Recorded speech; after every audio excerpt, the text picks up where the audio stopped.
Much for turning back the clock, folks. A historical collector with a connection to the Revolutionary War. How about that? And today he's brought artifacts from his collection and here with a variety of items from the American Revolution. Welcome, Todd Brighton. How do you do, Todd? Thanks, David. Appreciate it. I like your rig here.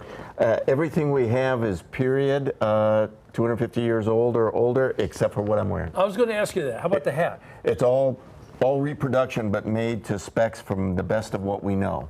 The best of what we know. So these items are how old right now? At least 250 years old. And that's why we're talking about it, because we're approaching that birthday right here. I was looking at this. Is it called a musket or a rifle? Musket. I was looking at this, and the detail and the machining in the steel and the iron, it's magnificent, isn't it? It's beautiful. This is a French musket that was carried by an American soldier. As you know, they helped us throughout the war. The common soldier would have carried this musket, which is 10 pounds, very heavy, with the bayonet attached, very dangerous weapon, and his cartridge box. So this is where he carries his ammunition there, and you can only load up one shot at a time. One at a time. The best soldiers in the British Army and the Americans, once they got better at it, could do 3 shots in a minute. Wow. Loading and firing. That's crazy. And they all carried powder like that? This would be either for a rifleman, or this gentleman, John Leary, served on a ship, privateer ship. So he would carry his powder there instead of a more sophisticated cartridge box. So how do you get interested in collecting? Did you find one item and say, look, I'm going to get more? You know, I grew up in Wyandotte, Michigan. My father worked for Henry Ford at Greenfield Village. And so I had the run of the place growing up, and I loved the history. Spent 30 years out in Washington, D.C., surrounded by it. And I lived only 8 miles from Mount Vernon, George Washington's home. And so I started to go to shows and collect. You were just checking up on the neighbors. Yeah, basically. Checking up on the neighbors. What is this beautiful little thing? That is a canteen. A soldier would carry either his rum ration or water. They prefer rum. But he would carry that, much like I would be carrying some of these items on your hip, like that. So this is beautifully made too. So what kind of wood is this? Well, that is, I believe that's a cherry wood, and American, of course, and really all one piece. So they put a cork in it? They put a cork in it.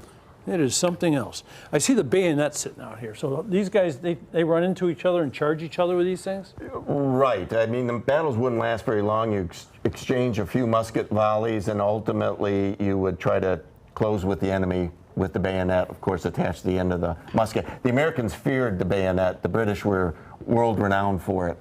Later in the war, we also got more accomplished with it. But it's a very intimidating weapon. It certainly is. The shape of it is triangular? Triangular, which would create a wound that was hard to sew up on purpose. That's something. Yeah. Hey, so we're looking at this, what should people be thinking about 4th of July? Sure. Well, my personal love of getting into this, and why I've done this lecture series that I've been on for the last year, is because I try to celebrate the common soldier.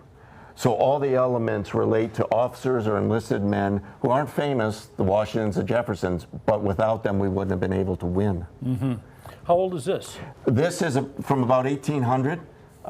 This is a piece that a man by the name of George Rosenstahl basically had this made to memorialize his participation in the Revolution.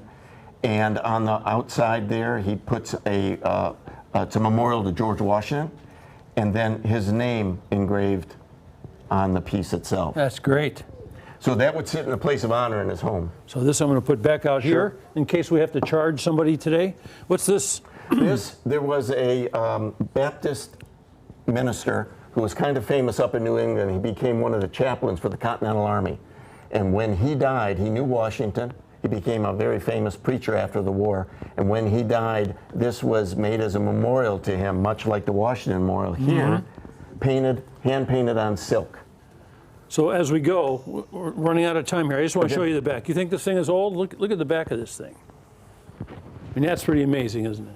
Oh, all original. Yeah, it is something else. Hey, so do you do speeches, or people can? Yes, I have a lecture series and a website. I think that, yep, it's right on the screen. There you go. So that historical societies or whomever could schedule something. Okay, these 5 minutes go fast, don't they? Yes, they do. It take 250 years, not so fast. For 5 minutes. There you go. Thank you very much. Thank you. It's good to see you. Okay.